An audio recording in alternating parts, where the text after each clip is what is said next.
IndiGo വിമാന സർവീസുകൾ ഇന്നും കൂട്ടത്തോടെ റദ്ദാക്കി. രാജ്യത്തെ പല വിമാനത്താവളങ്ങളിലും യാത്രക്കാർ വലയുകയാണ്. ഡൽഹിയിൽ ഇന്ന് രാവിലെ മുതൽ 225 സർവീസുകളാണ് ഡൽഹിയിൽ റദ്ദാക്കിയത്. കർണാടകയിൽ 50 സർവീസുകൾ റദ്ദാക്കി. സർവീസുകൾ മുടങ്ങുന്നതിൽ നെടുമ്പാശ്ശേരിയിലും കരിപ്പൂരിലും യാത്രക്കാർ പ്രതിഷേധത്തിലാണ്. കോഴിക്കോട് നിന്ന് ദുബായ്, അബുദാബി, ദമാം, ഹൈദരാബാദ് സർവീസുകളാണ് മുടങ്ങിയിരിക്കുന്നത്. വിമാന സർവീസുകൾ സാധാരണ നിലയിലാകാൻ 2 മാസം എടുക്കുമെന്നാണ് ഇൻഡിഗോ അറിയിക്കുന്നത്. ഈ മാസം 8 മുതൽ സർവീസുകളുടെ എണ്ണം വെട്ടിക്കുറയ്ക്കുമെന്നും അടുത്ത 3 ദിവസം കൂടുതൽ സർവീസുകൾ റദ്ദാക്കുമെന്നും ഇൻഡിഗോ DGCA അറിയിച്ചു.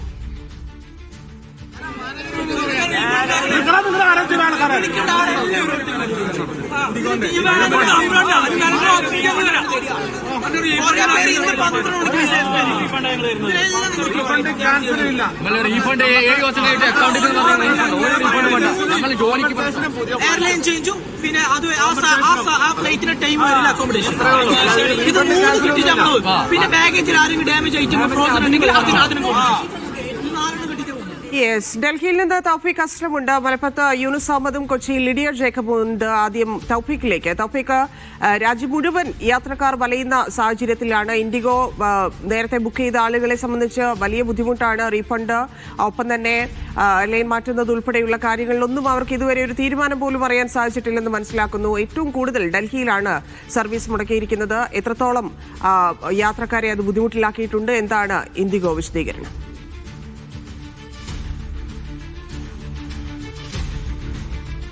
അതന്നെ, രാജ്യത്തെ ഏറ്റവും വലിയ ബഡ്ജറ്റ് എയർലൈനാണ് ഇൻഡിഗോ എന്ന് പറയുന്നത്. നിരവധി സർവീസുകൾ, ആഭ്യന്തര സർവീസുകൾ നടത്തുന്ന ഒരു വിമാന കമ്പനികളിലൂടെയാണ് ഇന്ത്യയിൽ നിന്നും വിവിധ സ്ഥലങ്ങളിലേക്ക്, പ്രത്യേകിച്ച് ആഭ്യന്തര സർവീസുകളാണ് ഏറ്റവും കൂടുതൽ ഇൻഡിഗോ നടത്തുന്നത്. അതോടൊപ്പം തന്നെ ഇന്റർനാഷണൽ സർവീസുകളും ഇൻഡിഗോ നടത്തുകയും ചെയ്യുന്നുണ്ട്. ആ ഇൻഡിഗോക്കാണ് ഇത്തരം ഒരു ഗതികേട് കഴിഞ്ഞ 3 ദിവസമായി ഉണ്ടായിരിക്കുന്നത്. അതിൻ്റെ ഒരു പ്രധാന കാരണമെന്ന് പറയുന്നത് ഈ ഫ്ലൈറ്റ് മാനേജ്മെന്റ് ഷെഡ്യൂൾ മാറ്റം വരുത്തിയിട്ടുണ്ട് കേന്ദ്ര സർക്കാർ. DGCA ആണ് അത്തരമൊരു മാറ്റം കൊണ്ടുവന്നത്. അത് ഈ ക്യാബിൻ ക്രൂക്കും അതോടൊപ്പം തന്നെ പൈലറ്റുമാർക്കും ആവശ്യമായിട്ടുള്ള വിശ്രമം അവർക്കുണ്ടാകാൻ വേണ്ടിയാണ് ഒരു പുതിയൊരു സമയക്രമീകരണം DGCA കൊണ്ടുവന്നത്. അതിൻ്റെ ഫലമായിട്ടാണ് ഇത്തരമൊരു പ്രതിസന്ധി ഇൻഡിഗോക്ക് ഉണ്ടായിരിക്കുന്നതെന്നാണ് കമ്പനി തന്നെ ഇപ്പോൾ നേരിട്ട് അറിയിച്ചിരിക്കുന്നത്. ഈ പ്രതിസന്ധി അടുത്ത വർഷം ഫെബ്രുവരി വരെ ഉണ്ടാകും എന്നുകൂടി കമ്പനി ഇന്ന് രാവിലെ DGCA രേഖാമൂലം തന്നെ അറിയിച്ചിട്ടുണ്ട്. കാരണം ആ പ്രതിസന്ധി പരിഹരിക്കണമെങ്കിൽ കൂടുതൽ ജീവനക്കാരെ ഇൻഡിഗോ എടുക്കേണ്ടി വരും. പ്രധാനമായും പൈലറ്റുകളെ ഉൾപ്പെടെ ഇനി പുതുതായിട്ട് നിയമിക്കേണ്ടി വരും. എന്നാൽ മാത്രമേ നിലവിൽ ഉണ്ടായിരിക്കുന്ന ആ പ്രതിസന്ധി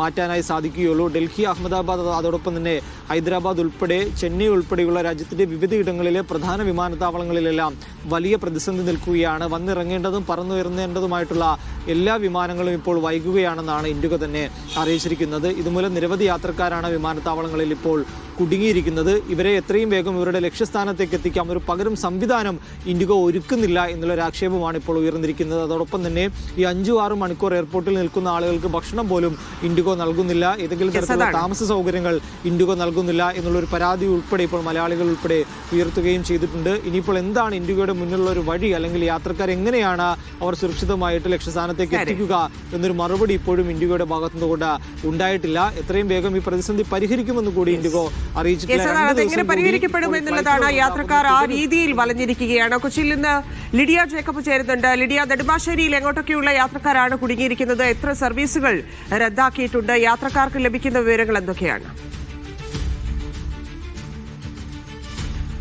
പല സർവീസുകളും കൊച്ചിയിൽ നിന്നും റദ്ദാക്കിയിട്ടുണ്ട്. മാത്രമല്ല, കൊച്ചിയിലേക്ക് എത്തേണ്ട പല വിമാനങ്ങളും എത്തിയിട്ടില്ല എന്നുള്ളത് കൂടിയാണ് അറിയുന്നത്.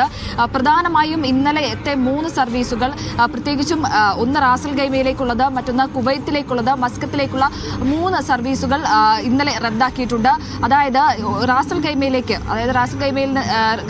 9:40 ഇവിടെ നിന്നും പുറപ്പെടേണ്ട വിമാനം അതാണ് ആദ്യം റദ്ദാക്കിയത്.